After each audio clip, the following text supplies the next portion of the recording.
Thank you so much, Mr. President, and also on behalf of the World Economic Forum, we send our warmest thoughts and condolences to the people affected by the tragic fire in Crown Montana.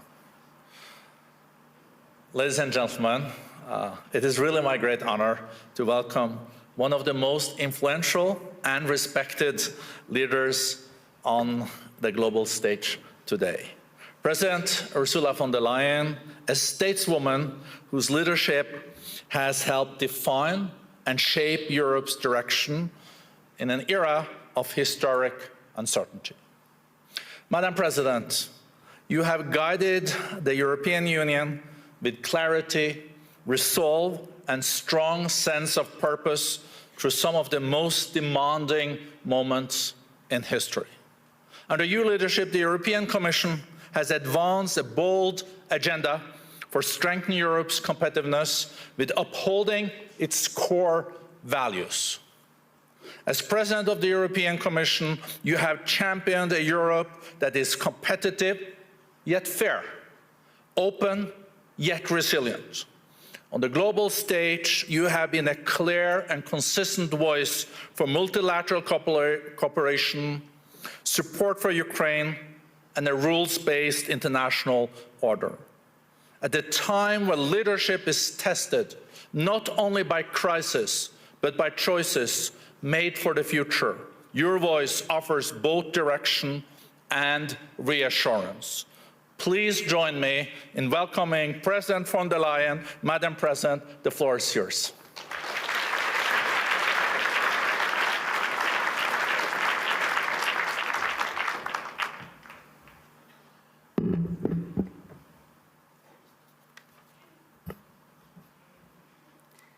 President Brende, dear Børge, thank you very much for the warm welcome. Your Majesties, Excellencies, ladies and gentlemen, indeed, it is now 56 years since the first meeting here in Davos. And the idea of the founder, Klaus Schwab, was to create a platform to discuss the issues and the ideas of the day. Of course, the world has transformed completely since 1971. But the original idea of Davos has remained, as we just have heard in the speeches. So I was delighted that you have gone back to your roots with this year's theme, a spirit of dialogue. Because this spirit is all the more important in a world that is more fractured and more fractious than ever. 1971 was the year of the so-called Nixon shock, and the decision to delink the US dollar from gold. In an instant, the foundations of the Bretton Woods system and the entire global economic order set up after the war effectively collapsed. But it also had two major effects.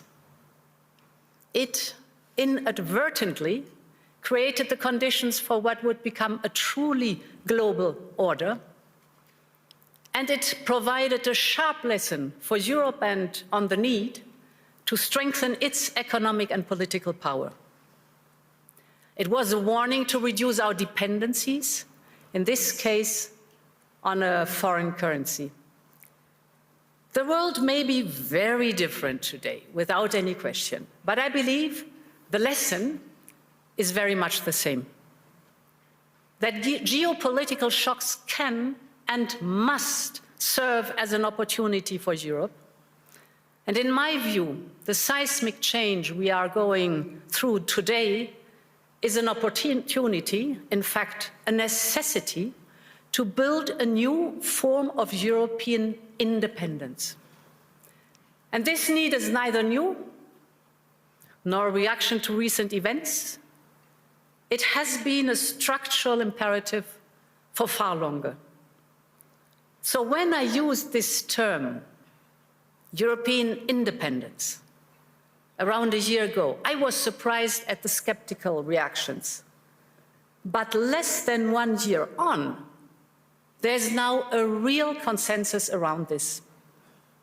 The sheer speed and almost unthinkable scale of the change have driven this, but the underlying imperative is still the same. The good news is we acted immediately, whether on energy or raw materials, defense or digital, we're moving fast. But the truth is also that we will only be able to capitalize on this opportunity if we recognize that this change is permanent. Of course, nostalgia is part of our human story, but nostalgia will not bring back the old order. And playing for time and hoping for things to revert soon will not fix the structural dependencies we have. So my point is, if this change is permanent, then Europe must change permanently too. It is time to seize this opportunity and build a new independent Europe. And ladies and gentlemen, this new Europe is already emerging. On Saturday, I was in Asunción, in Paraguay, to sign the EU-Mercosur trade agreement. It was a breakthrough after 25 years of negotiations. And with it, the European Union and Latin America have created the largest free trade zone in the world, a market worth over 20% of global GDP, 31 countries with over 700 million consumers, aligned with the Paris Agreement. So this agreement sends a powerful message to the world that we are choosing fair trade over tariffs, partnership over isolation, sustainability over exploitation, and that we are serious about de-risking our economies and diversifying our supply chains. And that will not stop in Latin America. Last year, we reached new agreements with Mexico, Indonesia, and Switzerland, our host country. We're working on a new free trade agreement with Australia. We are also advancing with the Philippines, Thailand, Malaysia, the United Arab Emirates, and more. And right after Davos, the next weekend, I will travel to India. There's still work to do, but we are on the cusp of a historic trade agreement. Indeed, some call it the mother of all deals.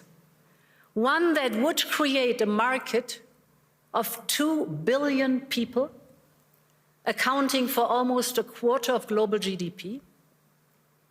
And crucially, that would provide a first-mover advantage for Europe with one of the world's fastest growing and most dynamic continents. Europe wants to do business with the growth centers of today and the economic powerhouses of this century, from Latin America to the Indo-Pacific and far beyond. Europe will always choose the world, and the world is ready to choose Europe.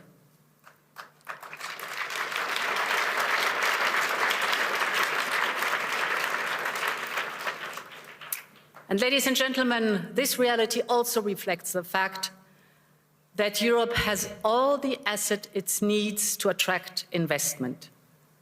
The savings, the skills, the innovation with our AI factories and gigafactories and the applications that are necessary, AI first.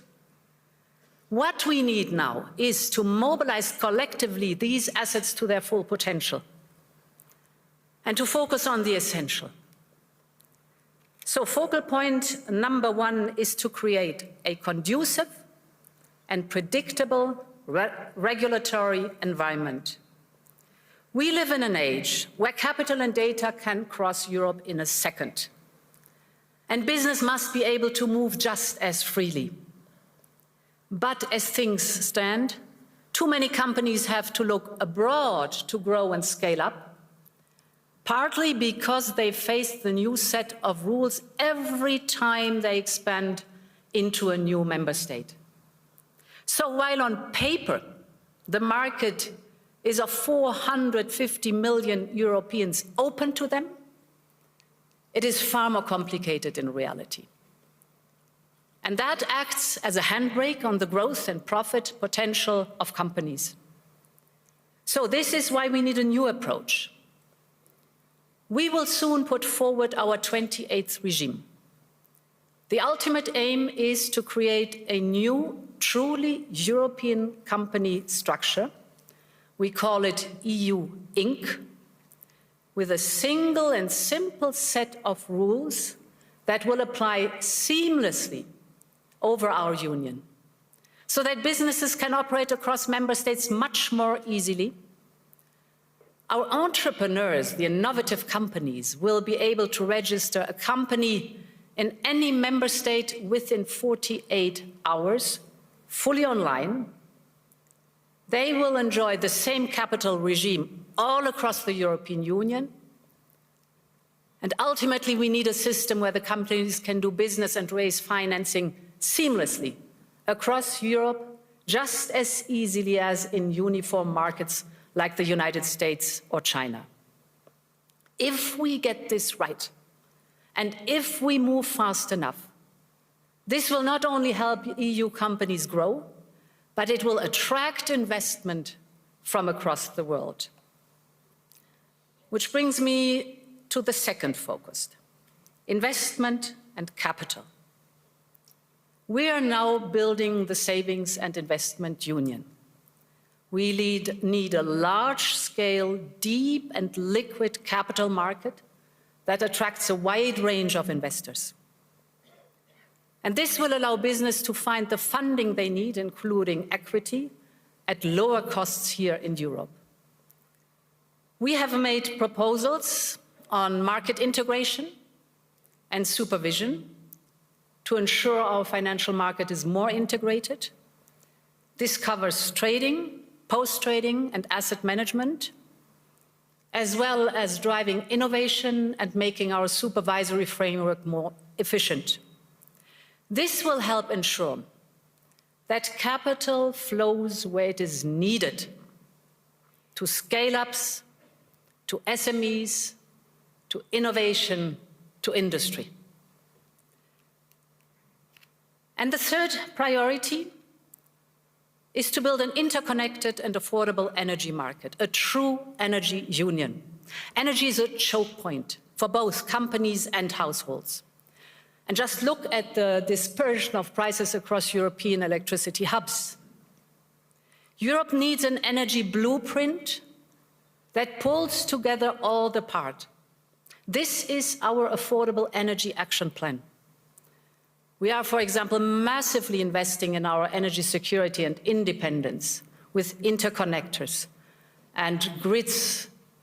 This is for homegrown energies that we are trying to promote as much as possible, the nuclear and the renewables, to bring down prices and cut dependencies, to put an end to price volatility, manipulation and supply shocks.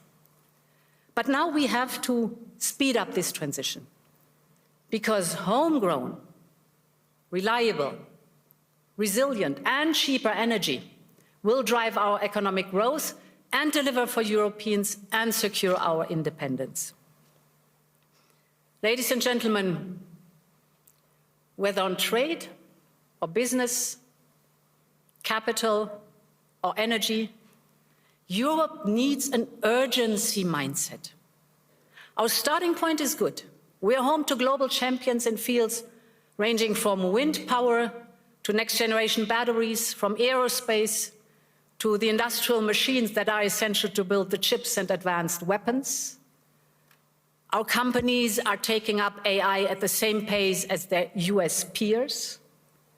Europe is in the race for the key technologies of tomorrow. But as global competition gets ruthless, we must show real ambition, especially in those sectors vital for our independence.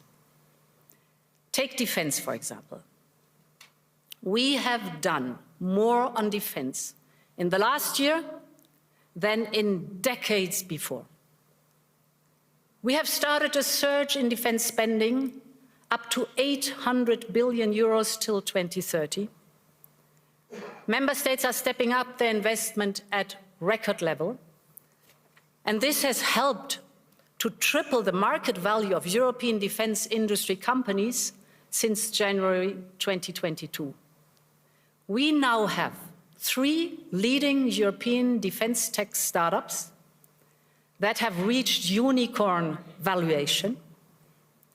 They are working on AI-powered software and systems for battlefield intelligence, or on advanced dual-use and surveillance drones.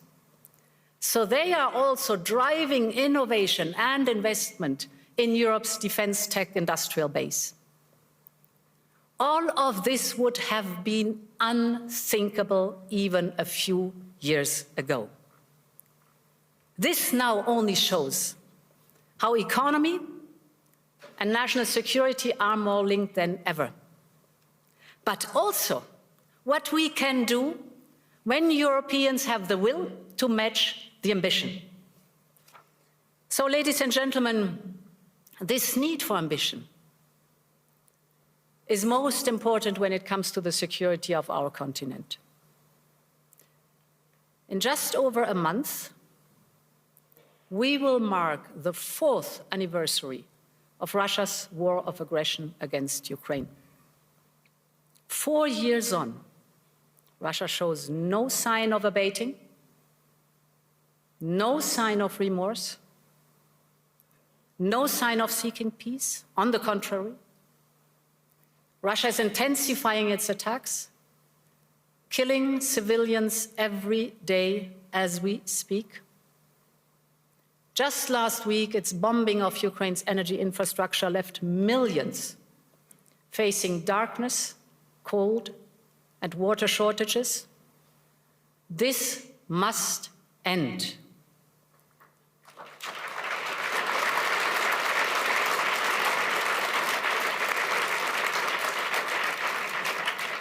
We all want peace for Ukraine. We recognize President Trump's role in pushing the peace process forward, and we will work very closely with the United States. And we all agree that, therefore, Ukraine must be in a position of strength to go to the negotiation table. And this is why we Europeans have decided to provide Ukraine with a loan of 90 billion euros for 2026 and 2027. With this support, we make sure that Ukraine can bolster its defense on the battlefield, strengthen its defense capabilities for a peace agreement, and keep basic services running. Above all, it reaffirms Europe's unwavering commitment to the security, the defense, and the European future of Ukraine. And in parallel, we decided to permanently immobilize the Russian assets, and that we reserve the right to make use of them. This should serve as a stark reminder to Russia and as a message to the world. Europe will always stand with Ukraine until there is a just and lasting peace.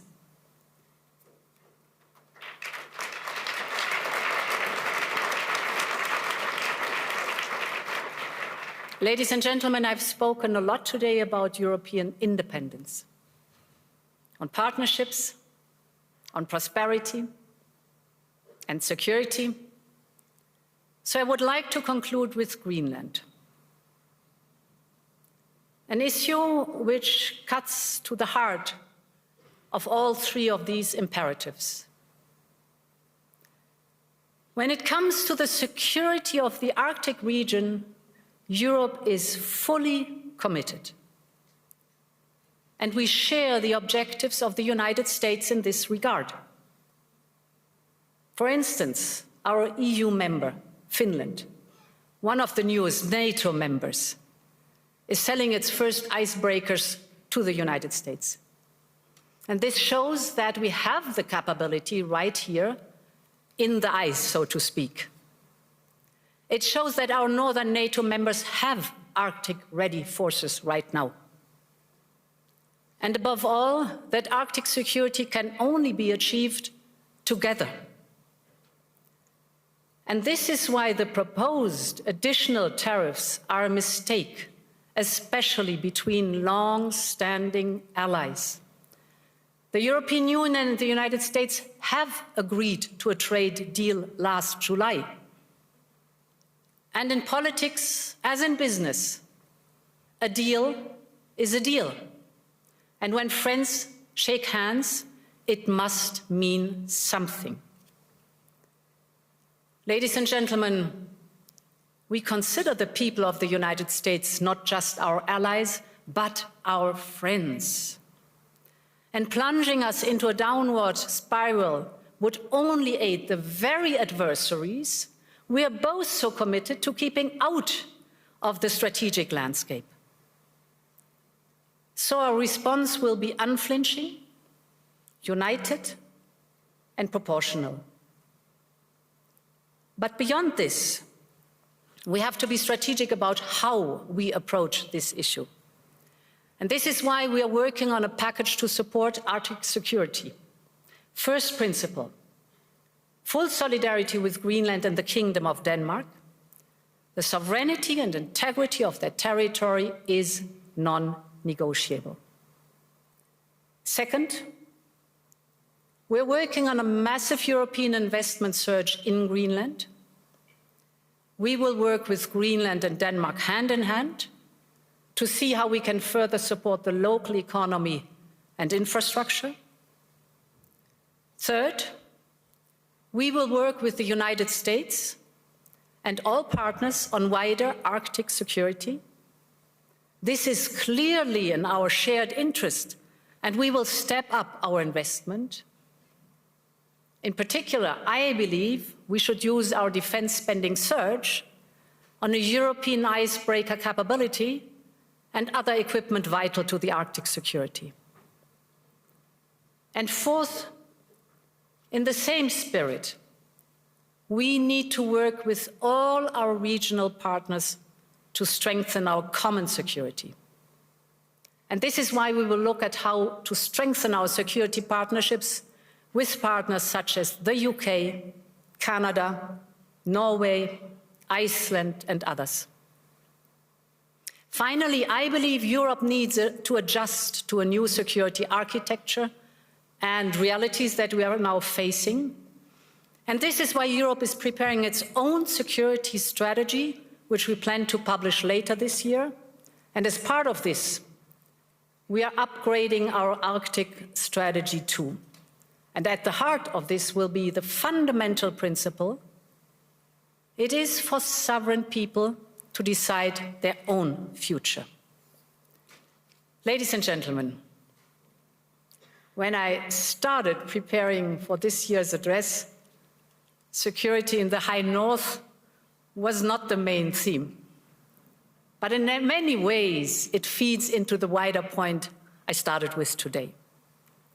That Europe must speed up its push for independence, from security to economy, from defense to democracy, having the dialogue with our friends and partners, also if necessary with adversaries. The point is that the world has changed permanently and we need to change with it. And therefore, thank you and long live Europe.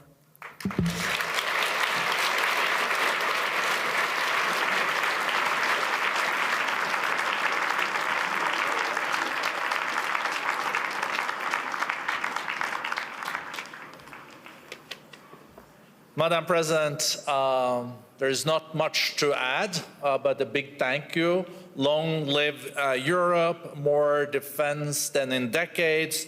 The mother of all deals might be around the corner with India. The largest trade deal in the world is between the EU and Mercosur. It is a very powerful and historic speech from Madam President. Please be seated, because now we'll walk Madam President out, and then the Chinese Vice Premier He will join us. So a big applause to President Ursula von der Leyen.